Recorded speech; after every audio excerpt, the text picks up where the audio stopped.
All right. Welcome in, friends, to the Revved Up Sports Show. Hold on. It's like there we go.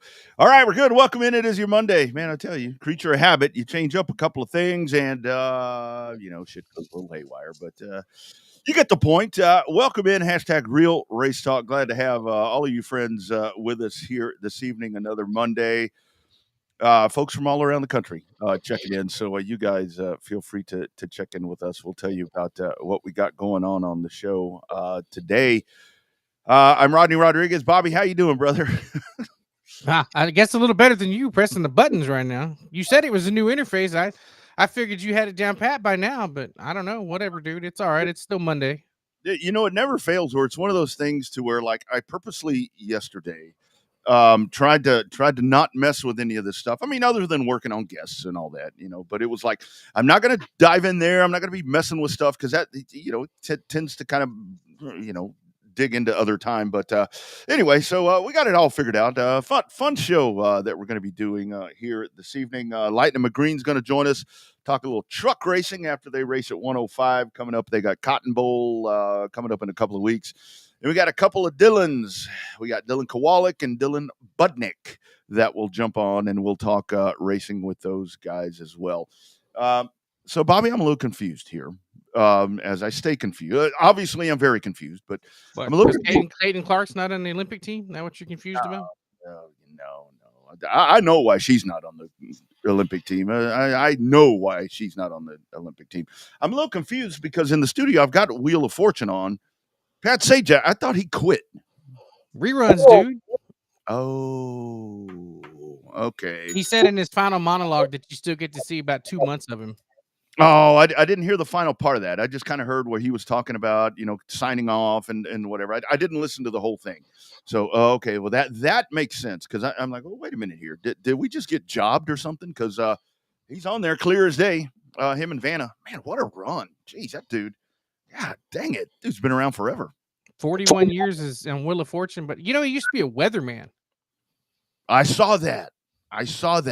Yeah. Man, that's the best job of them all. I mean, there's no accountability whatsoever in that job. All It's you like, do is just blame the computer runs. That's it. yeah, it's like now that I've started to watch them, it's like I love how they do it now. Like they kind of do a disclosure where it's like, okay, we're looking at this model. This model's been incorrect. It's like, yeah, whatever. And then you want like I think it was Friday where here where I'm at, it was like no chances of rain. No chances of rain. 9 o'clock in the morning, it's like pouring. And then they pop on and it's like, oh, 80% chance. I'm like, yeah, no shit. Yeah. Yeah, I see that. Easy to change on the fly, right? That's what social media is for. Oh, an updated forecast upon further review. Yeah. Rick checking in. We got the Texas Dirt Truck Series checking in as their man about to join us here momentarily. Did you go out to Luling today? Did you go check out the new palatial digs of the Buccos that will be the next travel hazard? I'm sure I'll get plenty of opportunities to pass that place on the way to Texana when I go down there, because sometimes I have to stop. Most of the time I don't because it's too crowded in the summertime. But yeah, I guess the biggest one in the country is now in the palatial confines of Caldwell County until they build another one in another area that's bigger and better. Yeah, it's like so where is that? Because I know right there at the corner of I-10. I mean, it's already a pain in the ass anyway. I know when I travel down 183. Like, because I'll go that way to Corpus. Or no, I don't. No, wrong trip. I guess it's Texana.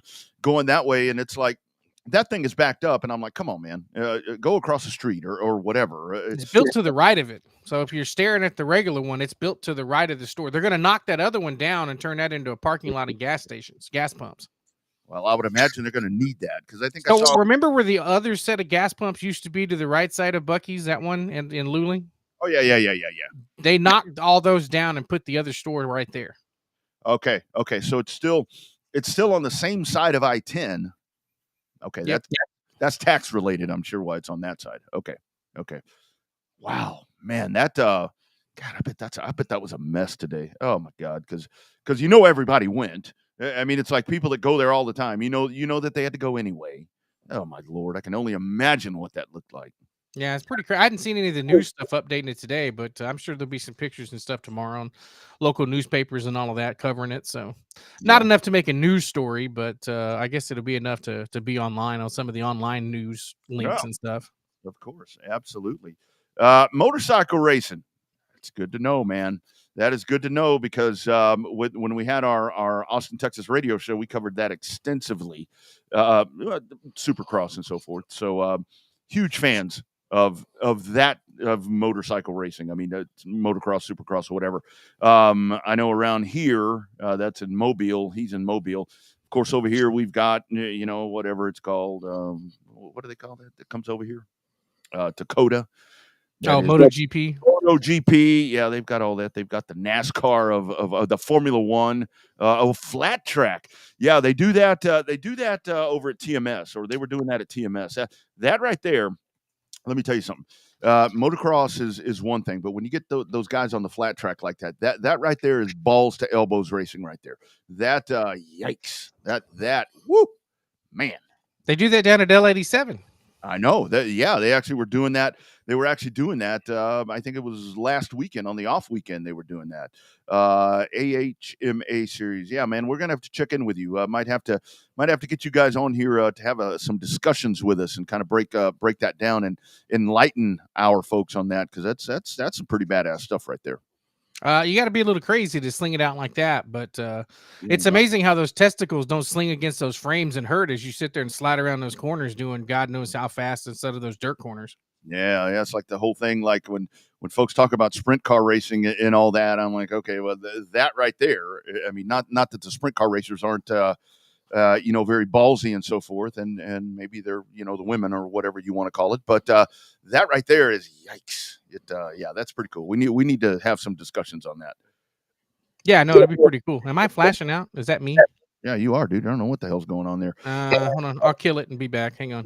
Yeah, and while you do that, I'm going to pull up over here because this is where I was going with that whole Bucky's discussion thing with that opening, and that's over here in the hood where Bobby and I are. That's right around our general vasectomy of where we are. But your road trip musts. A lot of folks when they go on the road, and I know that we're talking to a lot of racing people here predominantly. So where is it? And these are just some of the ones that I just took the obvious ones. And you all that are checking in on the, whether it be on the YouTube feed or if it's on the whichever feed you're on, you should be able to message here, and we'll be able to share your thoughts. So road trip musts. When you get on the road, the places that you have to stop. Whataburger. And again, these are this is very much tied to Texas, to where we are, to where the show originates from. B, the Waffle House, which there's not a lot of those here. Where I'm at, I'm in Round Rock. I'm just north of Austin. So for folks that look at Austin, I'm about 15 to 20 miles north of where Austin is. We have a Waffle House that just opened up here a while back. It was sometime last year. The wife and I went to a movie. We go to the Waffle House, and they're like, "Oh, we close at 10." I'm like, "What?" I travel all along, and I was sitting there having a discussion with the nice lady that was working there, and I'm like, I travel all across the Gulf Coast in the Southeast, and I see Waffle Houses everywhere, and not a damn one of them ever closes. Ever closes. Oh no, we close at 10. I'm like, okay. So obviously this was at about 10:30, and she was just hanging out there. I don't know what she was doing. Probably don't want to know. But anyway, so that's B. C, the Bucky's that I'm talking about, and that is a Texas thing that is now stretched out. I know Alabama, I think maybe Mississippi. Bobby talked about right there where the different places that you have those. So a lot of people insist on stopping there if you have to stop. And then D is other, and you guys can tell me or tell us what the D is for the other, because that's going to be up to you guys telling us that. And then I was going to add E, which I guess this can dive into B, that E is I don't want to stop. So there you go. There you go. Yes, Chris Workman checking in. Yeah, the L87 flat track is where that was going on. And I checked that out, and that was very good. That was very good. That was a very good. It looked like deal that was going on there. I checked in with Lawrence, and Lawrence is like, I asked Lawrence a while back, I'm like, hey, you got a car I can race? He's like, I don't have a car, but I got a motorcycle. I'm like, no, that's okay. Let's take a look here, diving in to get some comments out of the way. Give us instant replay to the racetracks to look at cautions. Well, the Revved Up Sports Show doesn't broadcast races. If you're talking about the streaming services and so forth, I mean, you guys probably have heard or seen with Racing America and with Race On. I definitely work with both of those and a couple of other ones. I will pass that on to them. We get that a lot where folks do want to see replays. Not really something, unfortunately, that I have control over, but we will definitely work on that. Rick, gyms. Oh my God, gyms. We used to the old days of going to Speedorama. I mean, back in the day when my dad and I were race fans and doing all of that cool stuff. Let me check on Bobby right here because it looks like I don't have any video of him. Bobby, you got me? Can you hear me? I can hear you, but I don't see you. Yeah. I think you're. I see you, but you can't see me. So I'm working on it. Okay. Well, I'll just keep you on here. Boom. Oh no, that's not you. I'll just keep you on here, and you feel free whenever your video works. We'll pull you back in. It was back in those days. We would hit Rick. We would hit gyms and we would hit kettle. The gyms and the kettle, and then I saw a picture somebody posted the other day of Dorset 221. When you went racing at Longhorn, those were the places that you would hit, right, Bobby? It was like, the gyms. Oh my God. That we still have. There's a couple of them here in Austin, in the north part of Austin, and it's like, man, you pop in there, you get a Frontier burger, you get breakfast, and that's the real deal right there. I know our friends in San Antonio get those, and that's lucky for them because oh God, that's some good stuff. Actually, we used to hit up that 7-Eleven or whatever it was, Circle K across the street from Longhorn, get some hot dogs and stuff, and races over. But we have a Waffle House in Kyle. It just opened last week. Does yours stay open all night or does it close at 10? I know. I hadn't had a chance to go by there. There's been an hour wait to get in. Oh my God. Come on, for crying out loud. Yeah. I was telling everybody mine here in Round Rock closes at 10. I'm like, well, that's not a real Waffle House at all. So anyway, yes, Dink, Tourist Trap. Absolutely. Dirt tracks around. Yeah, absolutely. Send me over some information. I'll pop up an email address here in a little bit, and I will definitely help you guys or try to help you guys and get all of that done. So again, that's a question that we're going to go back and forth with. That you guys can feel free to check in and tell me what you're thinking. Road trip musts, whatever, Waffle House, Buc-ee's, or other. Or if you are a lot of times like me, you can say, I don't want to stop. I just keep going. So which one of those, Bobby, is for you? If you had to pick one of those, I mean, that's most predominant if you're going to be on a, and I'm talking about, 200-300 mile trip that's gonna really stretch out. Oh, it's Buc-ee's, dude, without a doubt. Yeah. Because when we go to Pensacola or Mobile, you go from the Buc-ee's in Bastrop, depending on which way you get to I-10, and you go to the Buc-ee's in Baytown, and then they put a Buc-ee's right outside on the other side of this, just before the state line in Florida. So you got a Buc-ee's there to go to. So if you can hit more than one Buc-ee's in a day, that's pretty good. I avoid them because number one, I mean, everybody gets in there and they're lost. I mean, that's the whole thing about it. It's like, just keep walking. Keep the line. It's like going to HEB. It's why I order in groceries. It's like, I don't want to sit there and get lost. I don't want to be shoving a cart up somebody's ass because they don't want to get moving. Everybody gets in there and they're starstruck and looking around. And it's like local people. It's like people from here that stop there a lot. I'm like, go. So I'll go down the road. If it's a fuel thing, if it's a gas thing, I'm going to go down the road where I can find some comparable fuel prices. Now, if I got to take a dump, I'll probably go ahead and hold out and wait for one of those stalls because they are very much nicer than anything else that you're going to find. Yeah, absolutely. I mean, Buc-ee's is the cleanest there. I wouldn't say some people say to eat off the floor, but yeah, no. I mean, it's clean, but it ain't that clean. Yeah, no doubt about it. Right quick before we get to Lightning McGreen, Chuck, I don't know why there's not a Waffle House. Yes, right there at the hot corner of Old Brownsboro and SPID, or even a little bit further down, Saratoga, where you get Western. One of those right there would be absolutely amazing if you popped one of those in there. Lane, I've made a 13.5-hour drive from Georgia. The only time I stopped was for gas. Right there with you. I mean, I can't eat. I mean, if I eat, I get sleepy. Then I have to stop again to go to the potty. I try not to drink anything because then I have to potty again. But Julie, Bucky's was the best place to go during COVID because of the restroom. Yeah, well, the restrooms there are nicer or cleaner than the ones in my house a lot of times, to be honest with you. Yep, may have lost BC again. All right, let's dive in. Let's go to the hotline. As I said, we're stacked. We got lots to talk about this evening, and we're going to bring in, I think hotline, but we kind of faded out the hotline a little bit to where we're actually going to video. Bringing in our man, and I'll tell you, this is quickly becoming, if he wasn't already, one of the most popular drivers that you're going to find when these folks come to town. The Texas Dirt Truck Series at 105 Speedway this past weekend. There'll be a Cotton Bowl in a couple of weekends. And this is the dude that's parking in Victory Lane once again at 105. It is our man, Lightning McGreen. How we doing, sir? Doing good. How y'all doing tonight? Doing well, man. Thank you for jumping on here and being part of the program. So let's talk about. I mean, first and foremost, we can talk about some of the cool stuff here in a little bit. But the thing is, man, you right now you are on fire. When I saw you in Corpus, I mean, you win the first race out there for that one. Kind of talk about, man, that program of yours is just blazing right now. Well, it's a team effort. Actually, our whole race team has been doing very well the last few races. We did, like I said, I won the race at Corpus. Our next race we had at Texana. I took the lead, thought we were going to have a win, had mechanical failure, but my teammate, Tomater Buster Dean, took the win that night.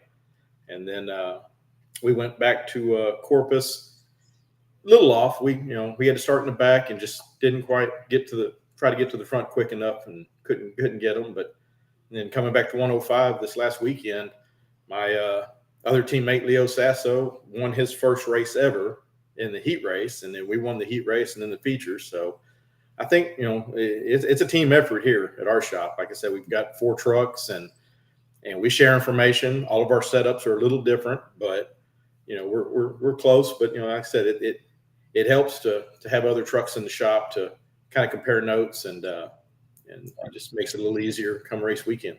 Yeah, no doubt about it. Yeah, all of you guys. I mean, extremely fast. Let's talk about the growth of the trucks. I talk about it when I get to call y'all's races. If you guys happen to roll in on tour at one of the tracks that I'm at, man.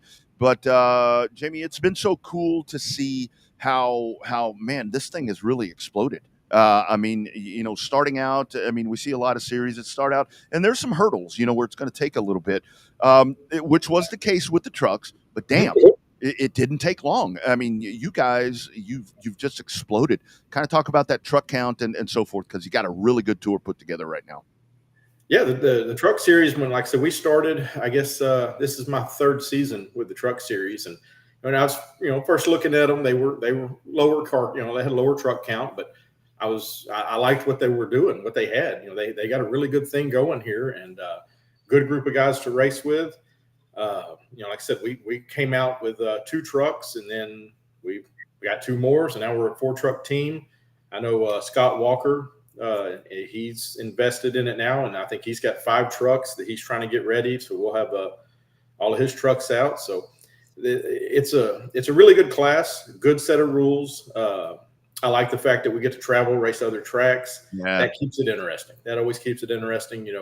We're not racing the same track every weekend, getting into drama. We got our own thing going, and I like to go race other places. It keeps it exciting.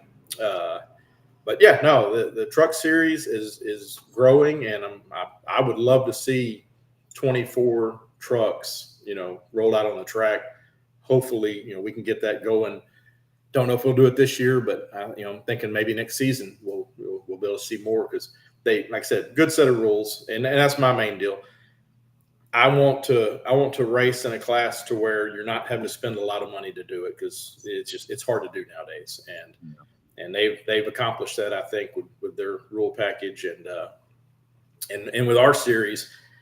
Anytime we roll through the gate at a track, out of the we average 13, 15 trucks. Any one of those trucks is capable of winning that night. It's that competitive right now. Yeah, that really is the thing. That it does seem like it's you never know who's going to come at you. I mean, because I think I've seen 3 different races, and it's like you've got the stalwarts. I mean, yourself. I mean, you've got all of those there, but then boom, here's this other one that shows up, and it's like, or not shows up, but you look up and it's like, damn. So that's a really cool thing. I do want to ask you this because I know Dylan Budnick's coming up a little bit later on, and he's DCRST. I got to race with them for many years, and it was a blueprint of a series that really that was owner led, where it was just people helping each other out. And it really seems like you guys with the trucks, that's what you guys are doing. I mean, you roll in and it's a unit. I mean, you don't have, like you said, you don't have the drama where that side of the pits is pissed off at that side of the pits. And if they are, they talk it out. It really seems like that's what you're doing as well. Oh, yes, definitely. Bo, Tracy, and Buck Borlas, like I said, they try to keep us all in check. And like I said, if we have problems, they say it every weekend at the driver's meeting. You have a problem, you come to us. Let's all sit down and talk about it, and let's put it to bed. Let's do it that night and get it over with. And of course, it's going to happen. You're going to have some drivers mad at each other and have some words. But by the next race, heads are cool. We're all back one big racing family, like I said, and we help each other out. If another driver needs a part, hey, I've got it here. Take it. Whatever it takes to keep the trucks on the track, and I like that. When I started racing back in '95 at Battleground, it was a good family atmosphere, and that's what I like. And that's and that's what I like about this truck series is it's like one big happy family. Like any family, you got problems every now and then, but we work them out. So we get them worked out and do what we got to do to keep this series going. That's right. And that's great. I mean, that we need a lot more of that. We need a lot more of that. Yes. So let's kind of talk about, for folks that are checking in, because we've several different platforms. So a lot of folks that may be on the Texas platforms are familiar with what you guys do and rules and so forth. Kind of in a nutshell for you guys. I mean, I know you can do crates, kind of talk about tires and so forth, rules wise. You don't have to give secrets, of course. The nutshell of what a Texas Dirt Truck Series race vehicle is. Most of our trucks are actually the older Arts series asphalt trucks and some pro trucks. Basically, we're on a metric chassis, just like a 78 to 88 Monte Carlo chassis. Main cage is set forward. We have a rule for that, but yeah, we're on crate motor or open motor. I will say we all run crates in our shop. I will not race a class unless I can race a crate. I've been that way since I ran Neesmith late models. But no, tires, we're allowed the F45 slicks, which you can get cheap, or the AR 970s and the Hoosier 970s, which again, asphalt pull off, you can get them cheap, keeps the expense down. Like I said, in the chassis itself is just is an asphalt truck. You can build a newer chassis if you would like.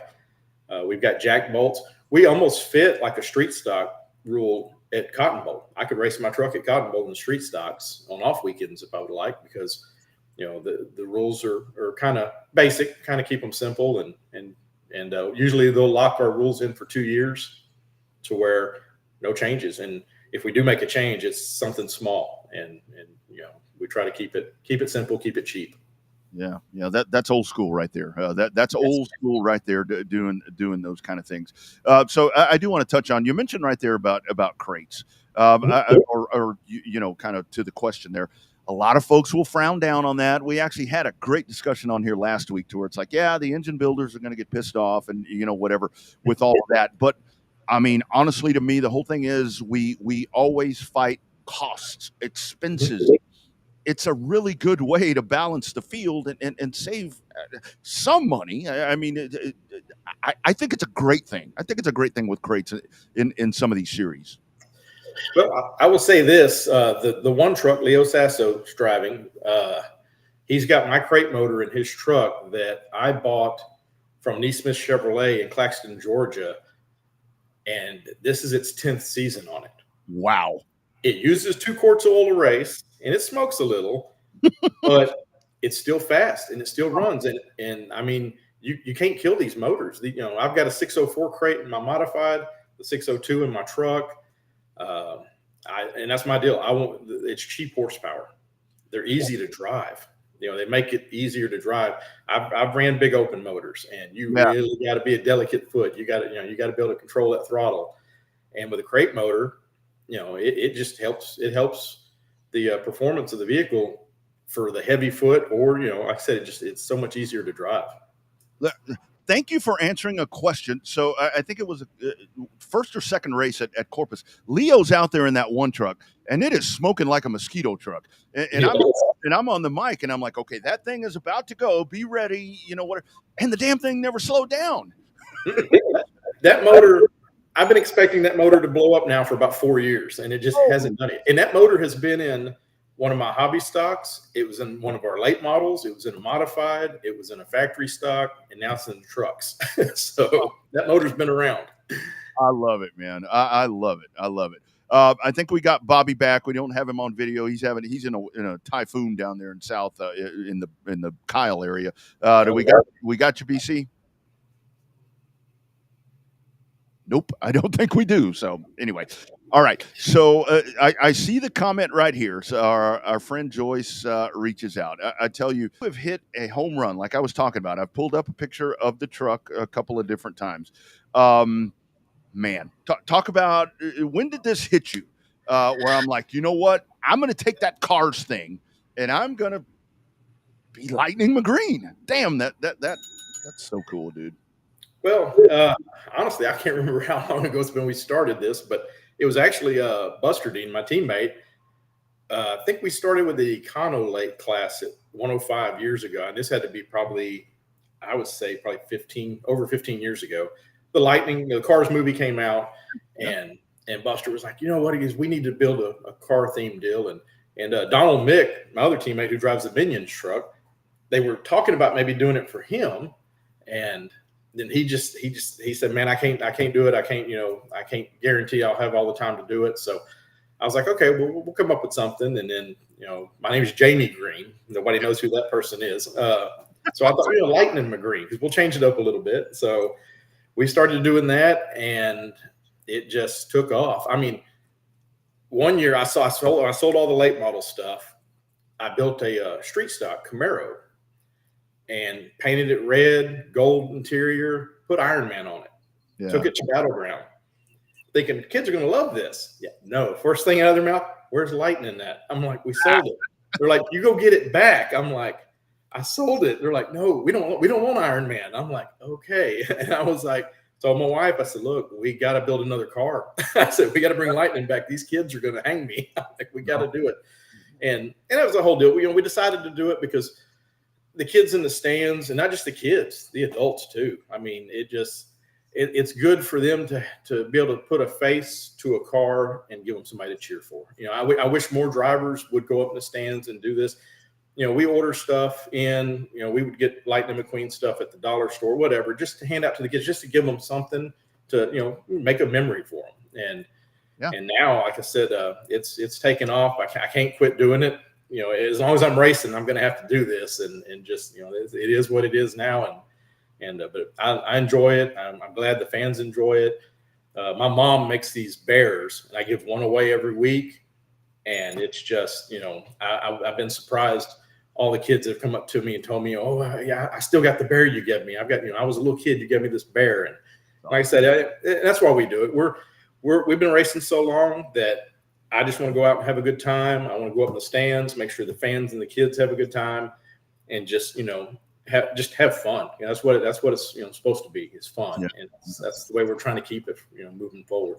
It's so funny story. I think one of those races in Victory Lane there in Corpus, I'm like, I said something. I said, Jamie, I called you Jamie, and somebody in the bar asked me afterwards. They're like, you call Lightning Jamie. Is that like a nickname? I'm like, no, that's actually his name. I think I'm going to get my name changed on my birth certificate now. So I'll just be Lightning McGreen from now on. Oh, man. So you've talked about that. Kind of talk about just this whole tenure for you. I mean, doing this for so long, getting into this, and I'm glad that it's dudes like you and ladies that have done this for such a long time and keep doing it and keep evolving and doing things like you're doing. But just talk about your career, man. It's a labor of love. You just keep coming back for more.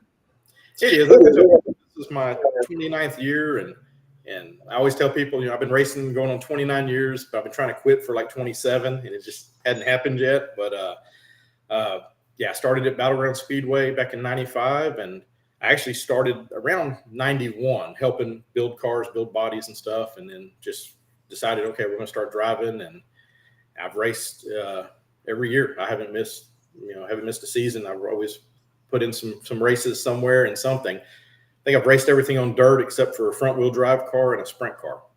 Wow. And I tell people, I said, I'm scared of the sprint car. And they're like, oh, there's nothing to be scared about them. I'm like, well, I'm scared I'll like it and I'll buy one. So that's what I'm scared about. But no, it's been a good career. Like I said, it's a great hobby. I've had a lot of great sponsors that's helped me out through the years, and been able to keep this thing rolling forward. And like I said, I don't know what else I would do if I was to quit racing. I couldn't go to a race. I have a hard time going to the racetrack to watch, knowing I've got race cars at the shop. It's hard to do, but I'm getting to where now I'm helping some other people out, other drivers out. So it makes it a little easier to help them while I'm there. But no, it's been a fun 29 years. And like I said, hopefully we got hopefully another 29 years in us and keep this thing going. But yeah. It's a good family sport. And like I said, I'm hoping we can get more kids involved, and because they're the future of this sport. Without them, we're going to be a dying breed here. But it's definitely been interesting, and we've won some championships, and we've won a lot of races, and I'm to the point now, and I know we're winning races in the trucks, and I love it. Trust me, don't get me wrong, I love to win races, but as long as we're having a good race, it doesn't matter if we win or lose, just as long as we have a good race, good finish, and put on a good show. Well, I'll tell you, when you guys come rolling into Corpus, it's one of those things, with the kids club and all that, kids will walk up and they're like, is Lightning here? Is Lightning going to be here? I'm like, I'm sure Lightning's going to be here. So what you're doing right there is definitely just a great thing. Lastly, Jamie, so the rest of the year, the Cotton Bowl race coming up. I saw a post there. You guys maybe 17 to 18 trucks. Man, that's great. That's just the growth. When you talk about 24, I think you're going to hit that really fast. But like you said, I mean, you've got your teammates. You got Cowboy. You got Grimes. You got all these guys. Kind of talk about the balance of the year. I think that folks are going to be in for some masterful racing from you guys. Oh, yes. I think Cotton Bowl is really going to be a good show. Cowboy, Larry Baggett, he has been fast.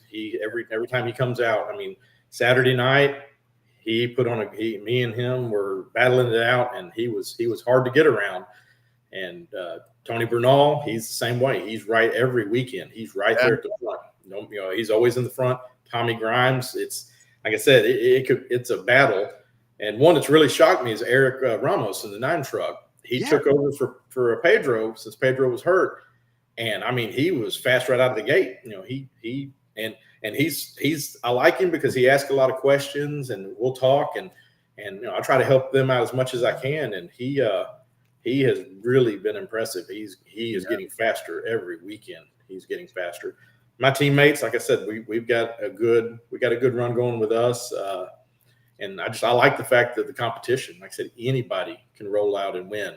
And Cotton Bowl is definitely a very fast track. There's always a good show there. It's never bad racing there. That's right. Absolutely.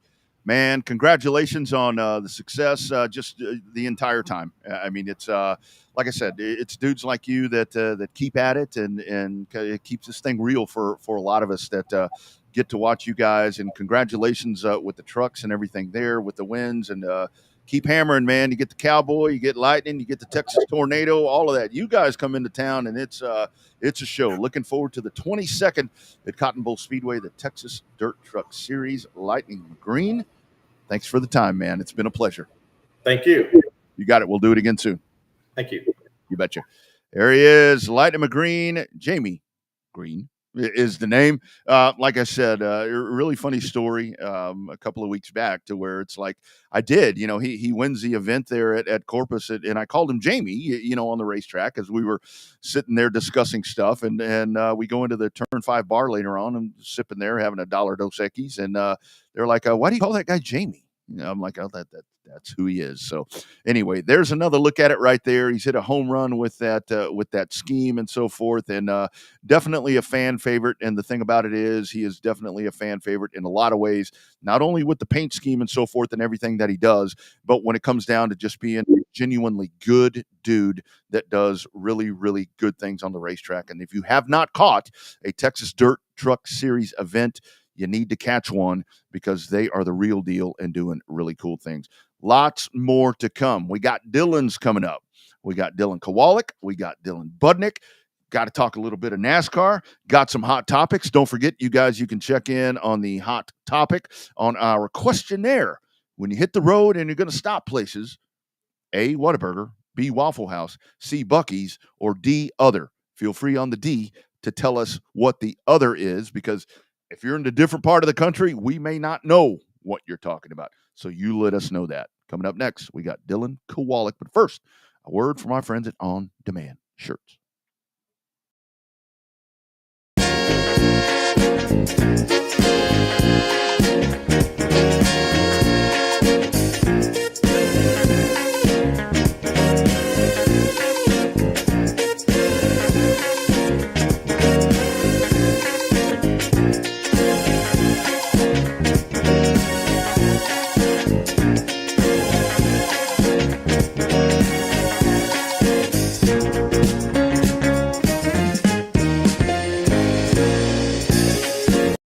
That's right. Official provider of apparel for the Revved Up Sports Show and many, many other race car drivers, race series, race tracks. One of them is the STEM series, which, Bobby, you were out at Texana. Welcome back, by the way. Sorry that you're in a typhoon over there. But one of them is the STEM series, and they do they've got some really good-looking STEM stuff. How was STEMs at Texana? Looked like our man wins. CWR Warriors. I like to see that. Yeah, I mean, it was a good show. They had a few less cars than what they had normally brought to the racetrack, but that doesn't mean the race was any less competitive. I think that the battle for the lead there, it was the high groove was really, really good. But the way that Chris came through on the bottom, kind of catfishing on the bottom, took the lead from Brenda Kirby on the top. But they actually made up a lot of ground, started midway through the pack, fourth or fifth, right in there, and then just kind of made his way up. And they were good. I mean, they come back and see us again. They come back and see us again in August. So I'm looking forward to that show. Actually, and ironically, they come and will be with the truck series that night too. So yeah, that's going to be a loaded night right there. When you get those two on the bill, I think that's something that is good. The other night at Cotton Bowl, I went out to do the late models, and you had DCRST, Dwarf Car Racing Series, which Budnick will be on in a little bit, so I don't want to spoil all the fun. 30 of them, 30, 3-0, started them all. Ooh, So, boy. well, the thing about it is, I mean, if you're going to do it, you do it there at CBS. I made the challenge to the late model teams. I said, let's bring 29 because we're running 29 laps. And hell, we got 17. So was really happy with that there. So I like that. I think that's going to be a great show. And that'll be a good show for Texana. Texana needs a good solid show like that. Yeah, I mean, it was a good solid show, good fan count, I thought, for Saturday night, for not racing for a couple of weeks. And I think that the fans turned out and should have been entertained with a pretty good racing show, especially with the Stems cars. No doubt. All right, let's go back in. We were talking about everything that we were. It was going to be a Dylan night. It's going to be a Dylan night here in the final, 45 minutes to an hour of what we're doing. And we got the first Dylan that dives in, checking in. I think we have him there with us. It is our man, Factory Stock Pilot, car number 29. Our man Dylan Kowalik. How you doing, buddy? Good. How are y'all? Man, doing well. How's the weather in your parts? Bobby's south, but you're a hell of a lot further south than he is. Y'all getting pounded by this stuff that's coming out of nowhere? I'm up by Bastrop right now, and it's sunny. Oh, God. Oh, that's crazy. Well, whatever. All right. Go ahead, Bobby. Sorry, man. So Dylan, tell us about your season so far, man. Your progression started out, for those that don't know, in a front wheel drive mini stock sport compact, whatever you want to call that class, and then moved into the factory stocks. Kind of fell into a really good deal there. It seems like it fits your driving style. Tell us about your last couple of seasons there in the factory stock at Cotton Bowl.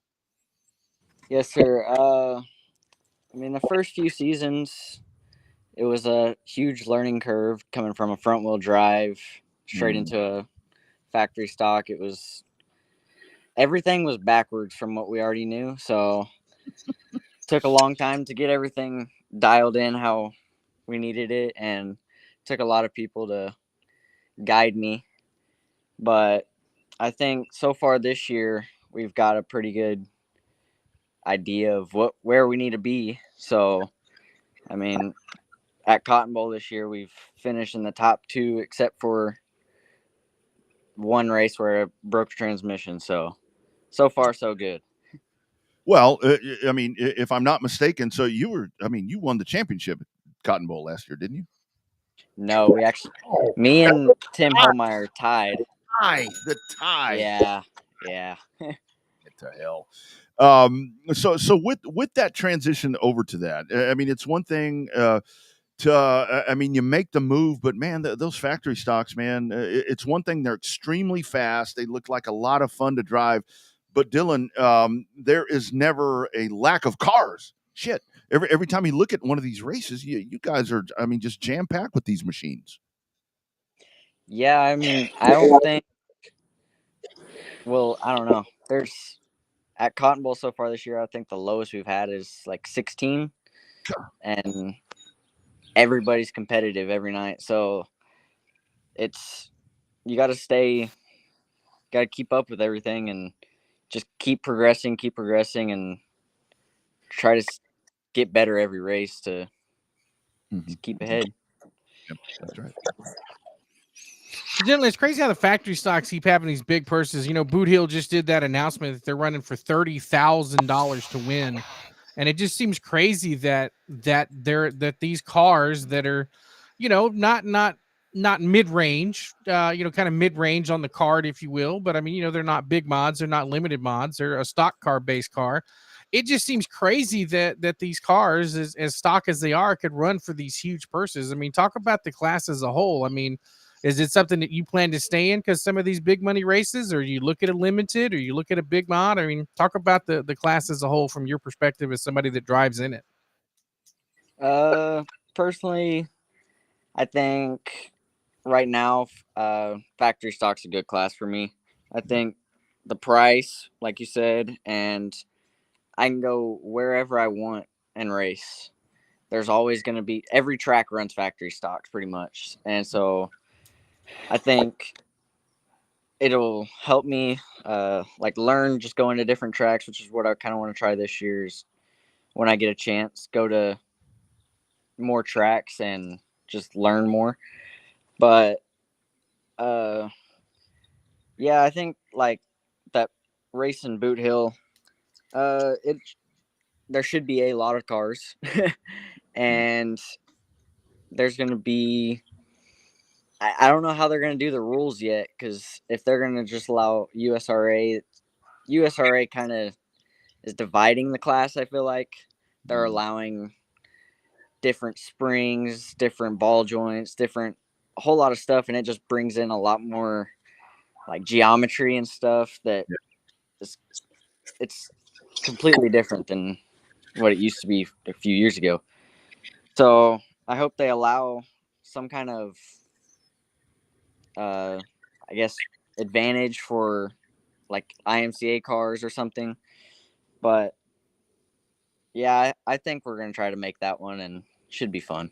Oh, man, yeah, that could be an expensive trip, but at the same time, it could be a good payday, depending how that works out. I love you that you mentioned right there, Dylan, because you read my mind.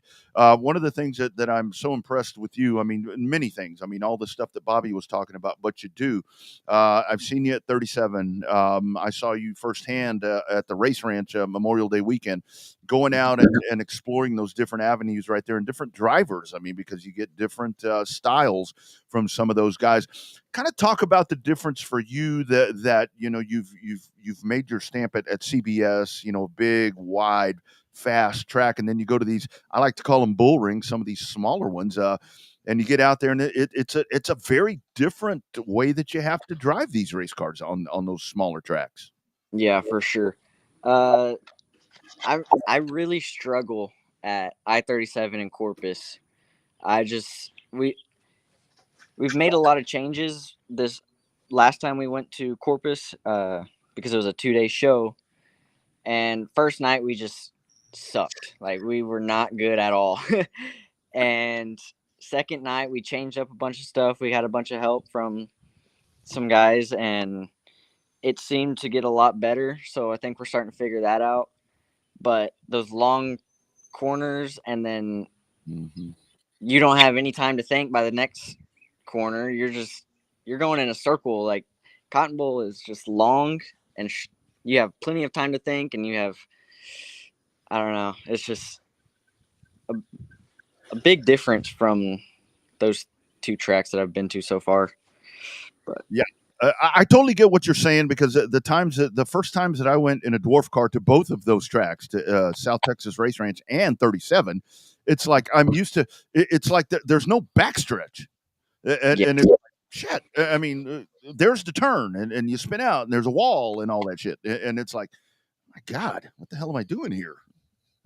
Especially at I-37, there's no back straightaway wall. Sometimes you'll be racing in the cow pasture out way out there, and you're like, well, that wasn't very fast, but I love it.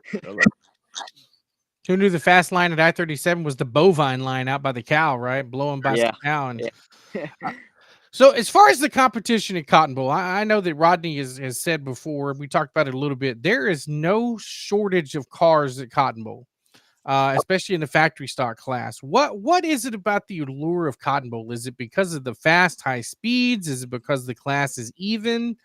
Talk about that allure. I mean, your personal belief about Cotton Bowl, and then what do you think makes that track so appealing to so many different drivers, especially there in that factory stock class?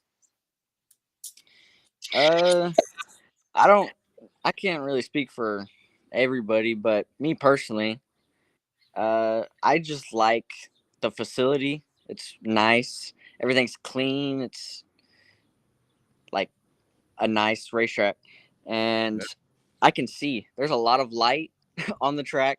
I find myself struggling to see at I-37 or Corpus. Like, it's just dark, and I don't know. I think it's just close to everything, kind of like 2 hours from everywhere. So it pulls from multiple places, and we always got cars from different tracks just coming to race. But no, that's awesome. I do want to ask you. I mean, I know a lot of folks will hone into this when it comes to you, and Taylor. A lot of folks are like, oh, y'all are just both racers to me. I mean, the fact that y'all date, I mean, whatever, that's great. But how is that rate? Because her program is very good also. I mean, now, shit, you look over at CBS and boom, there she is. I mean, kind of talk about everything that she's done. She's done a really good job with what she's put together in the factories. Yeah, I'm really proud of her improvement this year. Last year, she was just vibing in the back, like she said. But this year, she wants to pass me. Like, that is her goal. She wants to beat me. And so she's actually trying to figure out like what the car needs to do, and she's giving more feedback to make the car better. But I was very surprised whenever I saw her drive into turn 1 and almost slide up into me on like 2 to go last Saturday. I was like, oh, I better pick it up because I'll never let this one down. So yeah, no doubt. Yeah, that's why I brought that up, because I'm like, oh, holy shit.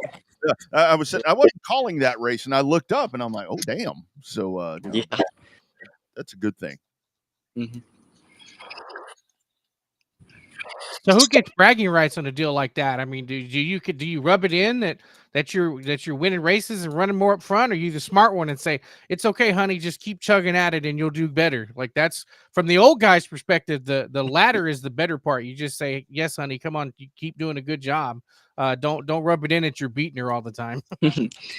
Oh, well, I mean, I'm trying to help her and like encourage her to keep going, but I definitely rub it in a little bit. She was real mad last race at Cotton Bowl when I broke a transmission while packing the track. Oh. And all I had to do was start the race to get my points. Well, I think we had like 3 cautions before we completed a lap, and she was in one of them, and it took her out of the race. So I stayed in it, made my 1 lap, and I still beat her. So, and she was not very happy about it, but That's part of it. it's all fun. But Just another racer, just another racer out there. Rest of the year, man. Obviously, Cotton Bowl is going to be the focus right there to win that championship. Like we mentioned, traveled around. What all you doing throughout the summer into the fall as we close this thing out? I got a few tracks that I want to try to get to: Texana, Waco, and Kennedale at the end of the year when they do that challenge thing. So those are my 3 that I really want to get to and see how they go. I like it. And those are all 3 new tracks, so I've never been to. We'd love to see you down at Texana and try to have some of the fun down at the 5/16 mile track. It's a big momentum racetrack, kind of like Cotton Bowl. Not near as big, not near as wide, but you gotta put your elbows up to have fun in that factory stock class down there. So I look forward to seeing you down at Texana. In terms of the car, tell us about your car a little bit, because we have people listening from all over the country that may not know what a factory stock is. We kind of described it in general terms, but talk about the car as a whole before you leave for some of these people that don't know what a factory stock is. Stock suspension, stock location, everything. You're pretty much limited on geometry and everything like that. But you got 10-inch slicks. Yeah. And you can run open, crate motor, whatever. Yep. I think I like the way the rules are right now, where they're like stock location, mounts and everything, just because it keeps everything even. I think whenever they start allowing like you to move all that stuff around, it becomes a completely different class, and it just takes a lot of technology, and everything that some people might not have to keep up. But I like the way it is now. So yeah, don't go the route of pavement. Don't mess it up and turn it into that. Is what we are talking about on here. So you mentioned over there, is there a big shindig going on for Presley this evening? I wonder with the birthday right there. So is that what's going on tonight, or is that going to be down the road? No, it's tonight. They're cooking and we're putting in a pool right now. So but everybody's here. Yeah, right. Well, that sounds good. As soon as we wrap this shit up, we'll head your way and go get after it. Way to go this year, man. It's been fun to watch you do what you do. Like Bobby said, man, from the 4-bangers all the way to this, and you're at the front all the time. So congratulations to you and your family. Great support that you get there from them. So thanks for hopping on, my man. We'll check in with you a little bit later on this season. Yes, sir. Thank you for having me. You bet. You take care. There goes Dylan Kowalik, and it really has been. I mean, for him, you said it the best, Bobby. He's done just a great job.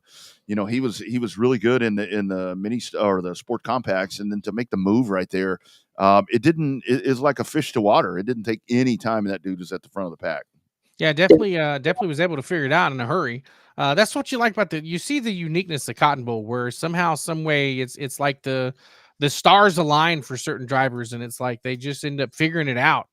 I don't know if it's just because they like the high speeds. I don't know if it's because they like the racing action or whatever, but you just see some guys just pick it up faster at Cotton Bowl than they do at other classes or other tracks rather. So it's a unique. We talk about it all the time. Marianne and H have a really good ecosystem they have up there. So it's whatever they're doing is working because it's worked for a couple of years and continues to work now. I think they had 140 something cars there overall total for last weekend. So obviously, I mean, you have the 30 with dwarfs, but you kind of take the dwarfs out of the equation, you're still looking at 100 something cars. So that's between 6 classes, this is pretty impressive for nowadays, especially with the economy and everything else. No doubt about it. Very, very packed night happening there at CBS. Again, there's your road trip must if you want to chime in. A, B, C, or D. And if you're going to pick D, tell us what the D is, especially if you're from a different part of the country that we may not know what that D is. Shake Shack. Some people might say Shake Shack or whatever. So anyway, speaking of dwarf cars, like I mentioned a while ago, the other night at Cotton Bowl, 30 of them show up. They all take the green flag, and again, just another great race night, and no stranger to Advanced Auto Parts Victory Lane there at CBS. It is my man, good friend of mine, great friend of Texas Racing, our man, Mr. Dylan Budnick. How we doing, Budnick? Good. How are you? Doing well, man. Doing well. Let's talk about the year, dude. You're firing off, and that 25, man. When DCRST comes to town, you better look out for that one because it's coming and it's coming fast. Yeah, we've had a pretty good year. I think we've got 5 wins so far, but 3 in a row is a first for me, and hoping to keep that going when we head out to Arizona next 2 weeks from now. So we're going to a big national race out there for Central States. So we'll see how that goes. Awesome. So Dylan, talk about the dwarf cars as a whole. I know that they've evolved so much over, say, the last 4 or 5 years. The 2 that Rodney have, they're great race cars, but if you put some on the track against the high tech machines and high dollar machines y'all have now, he's going to get run over. So talk about the evolution of the dwarf cars. Well, not because he's not a good driver. It's just because they've evolved so much. The shock package now is the shock technology is amazing, and then the motors are running and humming as fast as they ever have. So talk about the evolution of the dwarf car itself over the course of the last 4 or 5 years. We got a race coming up in July that I think Rodney's actually got the car to beat on over there at the asphalt track in Houston. So maybe you should come out of retirement and show us how to do it. Dylan, I have never said that word. So I didn't even know about that race. And then I actually saw that last night. So, never say never. But so with what tires can you run? By the way, I'm glad you're on here because I've got like 30 questions about this race. I think for the most part we're going to be on the same dirt tires, the Hoosiers. So if you need some, we can get you some old ones. All right. Anyway. So for you guys, I mean, with DCRST, it like I said, you guys come to town. I mean, yourself, Coin, Dustin Rude. Just kind of talk about these folks' quality of driver, man. It is a loaded field every time that you guys roll in. Yeah, there's definitely some stiff competition, and our cars have been out west for probably 15 or 20 years now, but just recently around here, I think 2016, we started adapting the more modern dwarf cars. So more focused on dirt and safety with size. Overall height of the roll cage and stuff is a lot bigger and safer now. But I don't know. I think it's still a pretty affordable form of racing for what it is. We're definitely running pretty quick now, and I'm glad to have the extra room in the cages and everything for if anything bad were to happen out there. It's definitely a lot safer with 6 inches of headroom rather than before where we were shoved in the cars. Back when you were racing, yeah, I think we were about 6 inch shorter roof height then. So it's definitely a lot more comfortable now, and I think that leads to part of the speed on track is just me being more comfortable in the car. But the basic car hasn't changed all that much. We still run the 1000 cc motorcycle engine, and for the most part they're they're fairly stock. They allow a few advances on cam timing and stuff, and we can flash the ECUs now, which helps, but Nice. I don't think it's anything dramatic. They're still pretty reliable and close to stock anyway. Yeah, it's funny that you mentioned about that, because that car that I have, the purple one, Butch always it's a big boy car. I mean, it's wide, and I sat very low. I sat very low in there, and I'm a big guy, so it was very comfortable to me at that. But kind of the other part about that, what you're talking about, is when I attempted to race with you guys at Edna last year, I jumped into what was Paxton's car, and it's like, I mean, for one thing, the seat. It's like, I had one ass cheek hanging off of the side, and then just all of that. I mean, that comfort is so important, especially in one of these little things. Yeah, I noticed it dramatically going to this newer car. I think I bought in 2021, and the elbow room and leg room for me was huge. So I think Ty's car had a smaller, like a 15-inch seat or something. So that was probably your issue, but that car is pretty big overall. But So Dylan, talk about the competition now. You mentioned going to race up in, I think you said Arizona. You got some stuff. You guys did some combo races in Colorado, Arizona. You had those guys come down here. I mean, that's a pretty big stretch of road travel there between those states that are far away. But it seemed like when those guys came to town, they had plenty of cars. When we race over there, you guys take plenty of Texas cars. So talk about the cooperation between the three different entities over there. yeah, I think it was 2022. They came up with Central States Dwarf Car Association, which is, Arizona just joined this year, but it was originally Colorado, Arizona, Kansas, and Texas. And so we went up to I-76 Raceway up in Fort Morgan, Colorado back in May, which is a really nice dwarf car track. It's short. I don't know exactly what it is. It's shorter than a quarter mile for sure. But it was very good racing. Always has been. We've run there every year that Central States has been around. But it's nice to get a group of 40 or 50 cars usually at these races. And they're from all over. We've got guys from Colorado, Arizona, California, and Texas, obviously, and sometimes Oklahoma. So you get a variety of racers, and it's nice to see where you stack up. Yeah, absolutely. So speaking of Texas, Dylan, it seems like obviously up north you got the Lone Star Dwarf Car Club. So I saw that they were, I think, at KRP this way. I think that's where they were. I may be wrong on that, but I mean, they had a help. Not quite as many as y'all did, but man, it really seems like both north and south, because that's kind of the way this is divided with dwarf cars. But it seems like both of the clubs are really thriving right now with just quality drivers and amazing car counts. Yeah, I think we had 30 this Saturday. They had 24, and that's only 3 hours apart between the tracks. So hopefully in July, when we're down at the race ranch for that Central States race, they can bring the 55 Texas dwarfs that we know we have every week. So that should put us at 75 or so cars if everyone shows up. So it would be cool to see that. That's awesome. Damn, that's a lot of cars if you think about it. How so from your perspective, Dylan, as a racer, it's something like that. How much added pressure of a Central States is it just another race? I mean, you still nut and bolt the car, or is that some of those bigger races you're triple checking everything, nut and bolt and everything, double checking the torque on the wheels, all that stuff? How do you prepare I guess I should say, do you prepare any differently for those bigger races, or is it every race just the same checklist and the same stuff every race for you?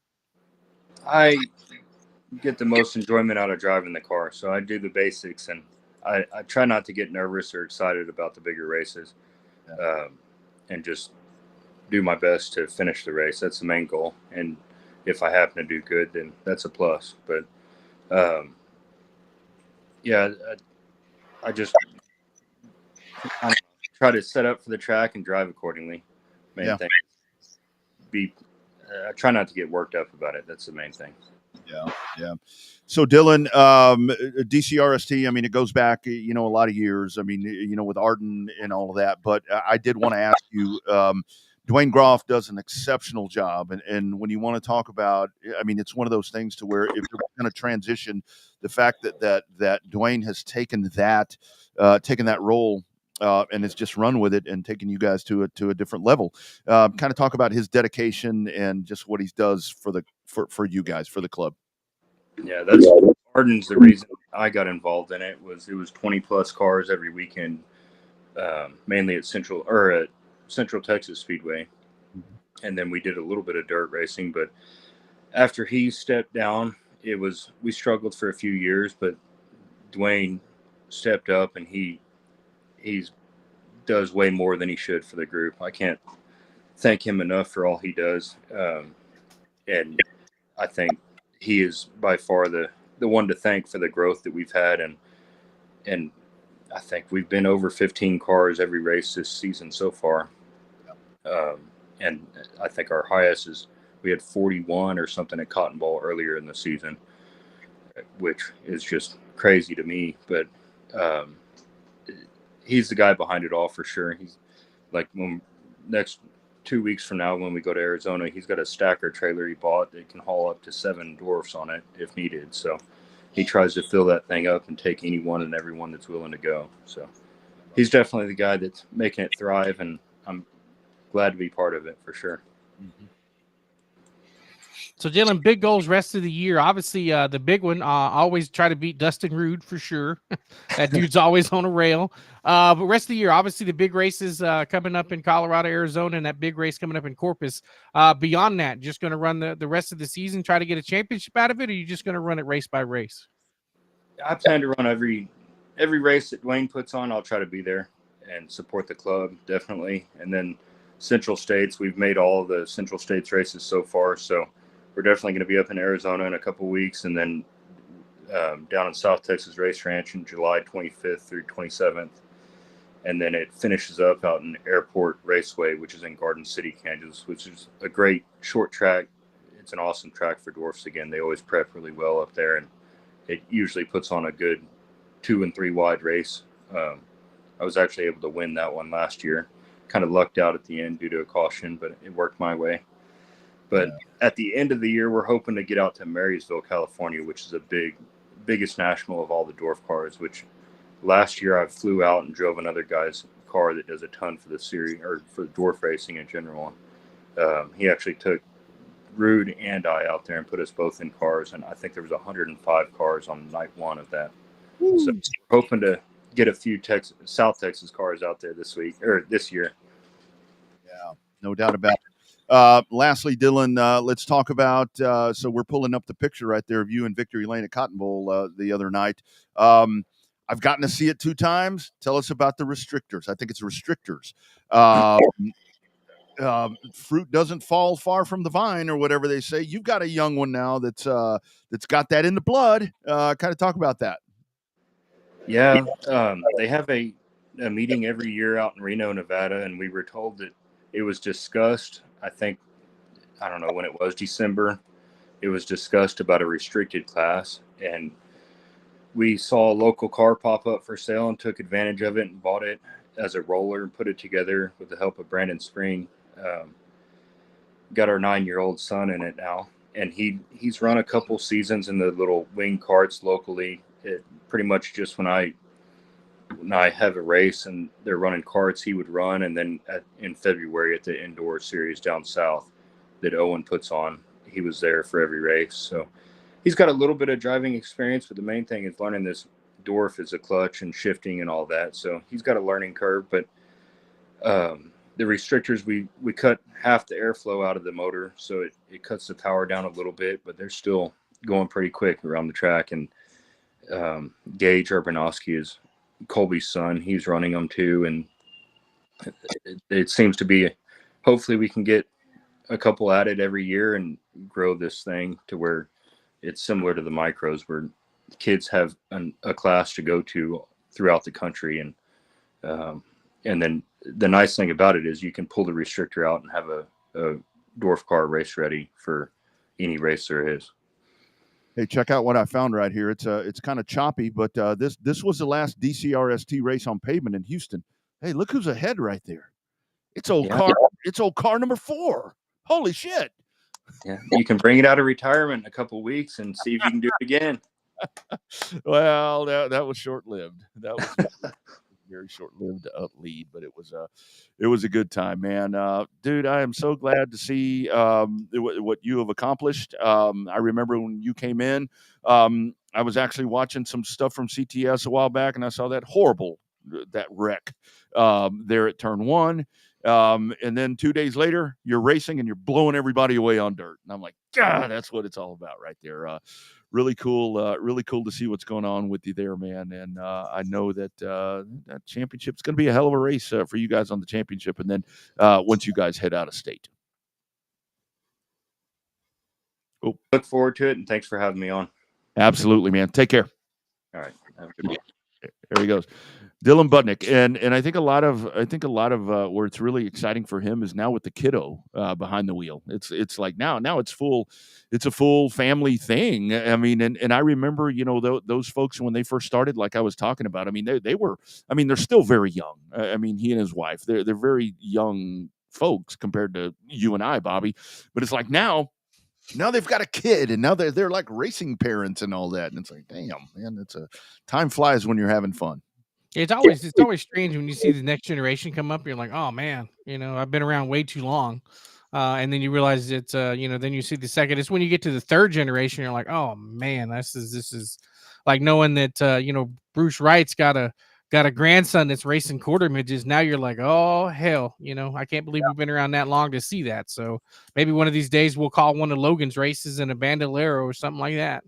Yeah, no doubt about it. I mean, it definitely does fly by very, very fast. And again, another example right there with those folks is they've got one out on the track and doing it to it, getting after it. Hot topics coming up. You guys don't forget you can dive in and check in on that road trip must if you want to be a part of that. But again, how about another word from our friends at On Demand Shirts?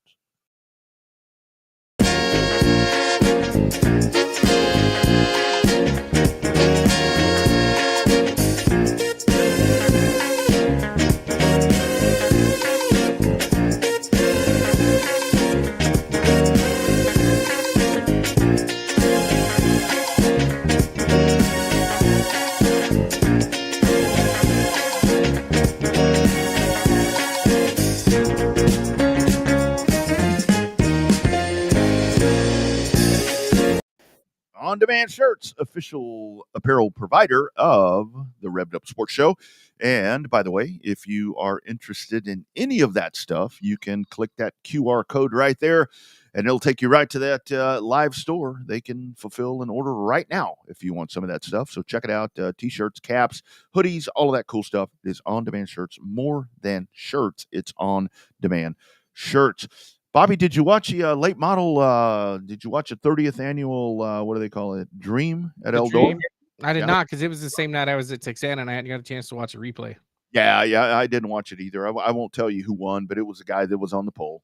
So, kind of one of those things. I was like, all right. You get to a lot of those races right there, although the dude that finished second started ninth. So that kind of, nixes my point about, if you start on the pole, you're going to drive off and win, because that's what happened there. But, I mean, it was very hotly contested, and you guys can feel free to disagree with me. But that's just kind of what I saw. But, big deal there, Eldora. And once again, the dirt late model shining on a big stage, and that's great.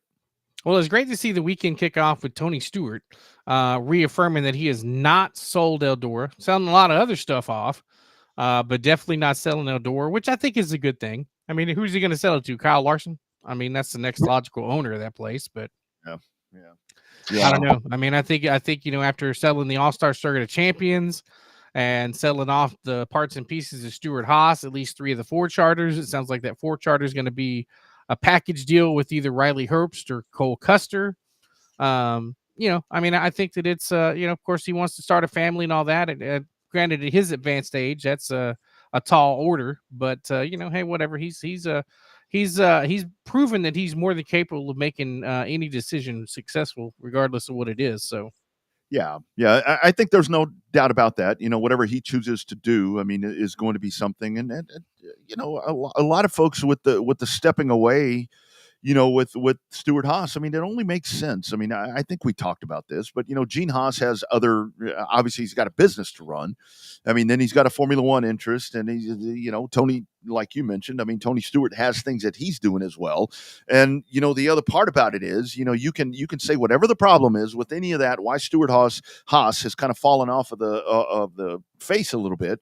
The bottom line is, it's not that it was going to be generating all of these millions of dollars, but it's not something that's cost effective at the moment. And a lot of times in the real world, when it's not cost effective, you get away from it. And that's what they're doing. Yeah, I mean, you've seen it all the time. I mean, you see it with race teams, you see it with race tracks, you see it with regular businesses. The goal is to operate in the black more than operate in the red.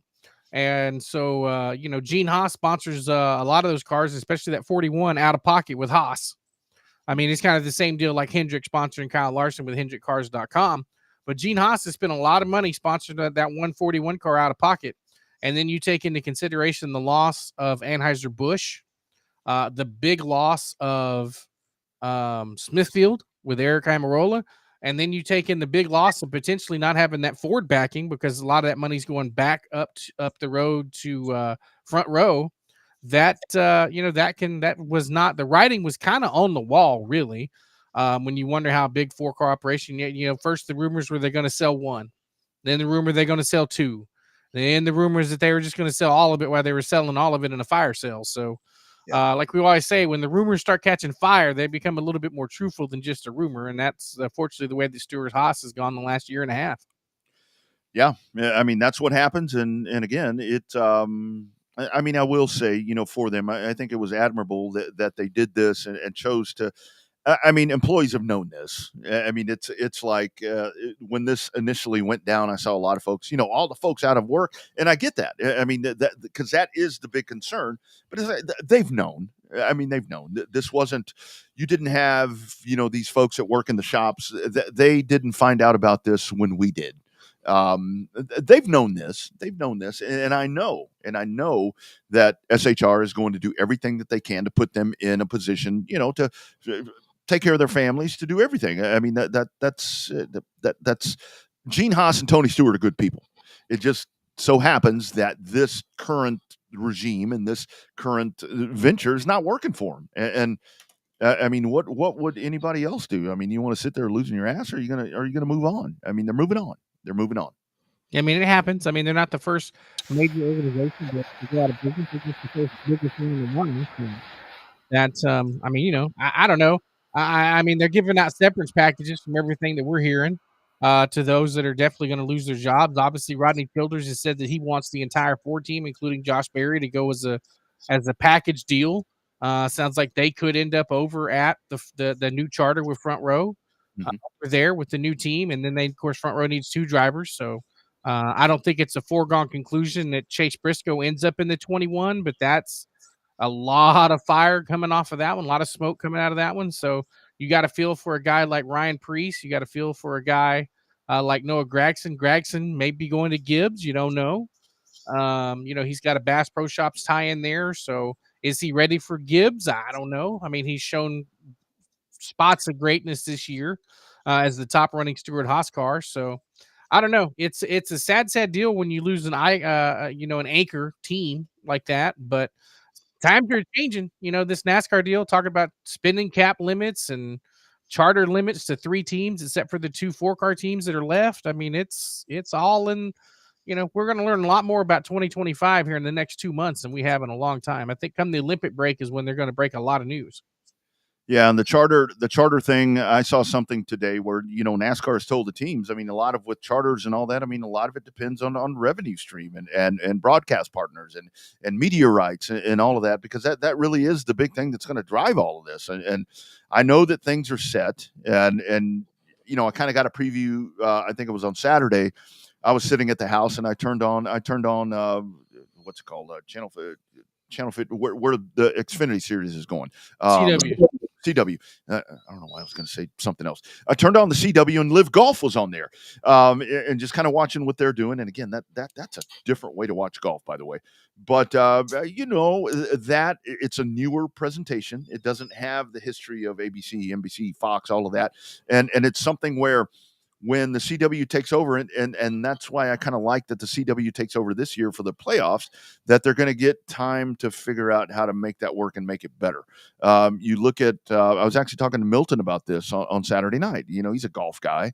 You sit there and you watch that, and it's a lot of people that are broadcasting this, and it's like, who's that? And maybe they're not the best. Maybe they're not the most seasoned, but this is where this starts off.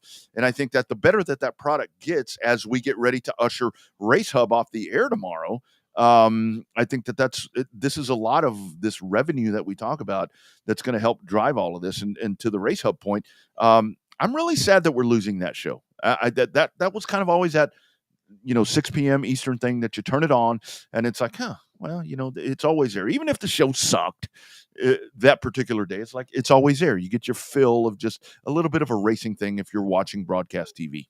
Yeah, it's pretty crazy to see it leave. It's kind of like when it first got announced, it was like, is Fox, is Fox losing their stuff with racing? I mean, their new package is only 14 races, starting in 2025. So it just becomes one of those things to where it just, is it a sign of the times? Maybe. They're the only weekly show. You don't even see Racing America, or not NASCAR in America. They're on NBC anymore. So, I mean, unless they moved it to Peacock, but that, if you think about it, upcoming on Friday night, there with Nashville in a couple of weeks, that the truck race is on FS2. That seems like that's a really unusual spot for NASCAR to end up as on Fox Sports 2. Yeah. Yeah. And a lot of people won't have that. So that's kind of the other part about it. And again, I think I really do think that that's where streaming works better. I mean, for a lot of reasons. I mean, it's just easier access. I mean, depending what you're doing with cable and satellite, I mean, it's a cheaper alternative. A lot of folks say, well, the streaming's going to take a lot of people out of the game. They're not going to be able to see. But I mean, everybody has this. I mean, if it all comes down to it, I mean, yeah, I don't want to watch anything on this size screen, but everybody has this, and that's the thing to where, with the folks that get bent out of shape about streaming, it's like you can do it there, and that thing is in your face all the time. You have that in your face. I think the only one that's going to ruffle feathers is the Amazon Prime one. Yeah, because a lot more people have TNT than they have Amazon Prime. Although there's quite a few users. The Prime Sports is starting to they're going to get the NBA. They've already got Thursday Night Football. Now they've got NASCAR popping up next year. Even if it's only 5 races, they paid a hell of a lot of money to broadcast those 5 races. And we're still waiting to see broadcast teams and all of that. It looks like Fox is pretty much set. Mike Joy said he's coming back. I don't see any reason why Clint Boyer, Kevin Harvick aren't coming back. Jamie Little said that she's staying. So it just depends on that next run. I'm still interested to see who's going to be the voice of the Xfinity series on the CW. So there's way more questions than answers. Silly season is one thing on the racetrack, but it's another thing, especially with this silly season coming up with these broadcast deals. All we know is that Dale Jr. is going to be part of Amazon and TNT. That's all we know. I've seen a couple of different posts from folks, within the industry right there, where they're really thanking, with Fox, with the last Xfinity deal there with Alan Alexander, and I think not the driver. Please, not the driver. I think if you don't go get that guy to do the Xfinity series, you're doing an injustice, because that guy, if Mike Joy was going to step away. If you can't get Alan Bestwick, that would be the guy that I think that you would put in that seat, because he's really good. I mean, he's really good. He's polished.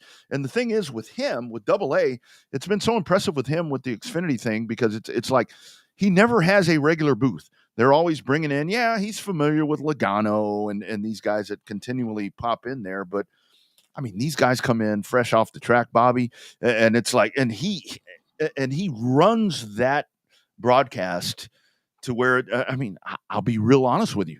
I love Mike Joy and those guys, and it's not a knock at Mike Joy. It's maybe a knock at the people with him. Hell, a lot of times what AA does is better than the Sunday presentation, in my opinion. I think he's got a better control of the booth sometimes. I mean, and it's not that Mike Joy has done anything wrong. It's just that the delivery. I think that the delivery aspect of it is he's kind of old school, but while Alan Alexander is not necessarily, he's a good mix between new school and old school. He's able to change that feeling in that booth when you bring in the other drivers. He's able to get out of the. To me, he's able to get out of the drivers more than what Mike Joy has been able to get out of Harvick and Boyer.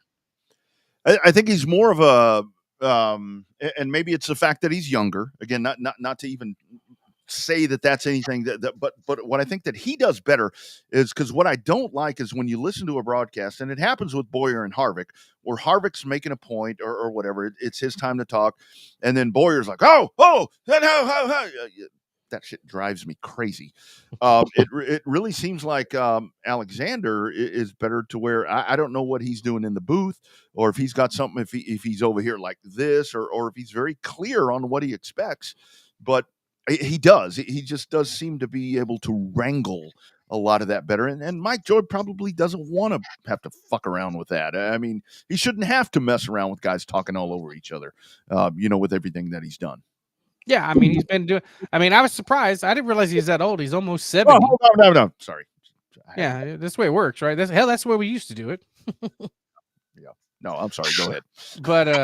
But yeah, everybody's like, y'all got everybody's like, y'all got chemistry. Well, yeah, that's because we've been doing this for 20 damn years.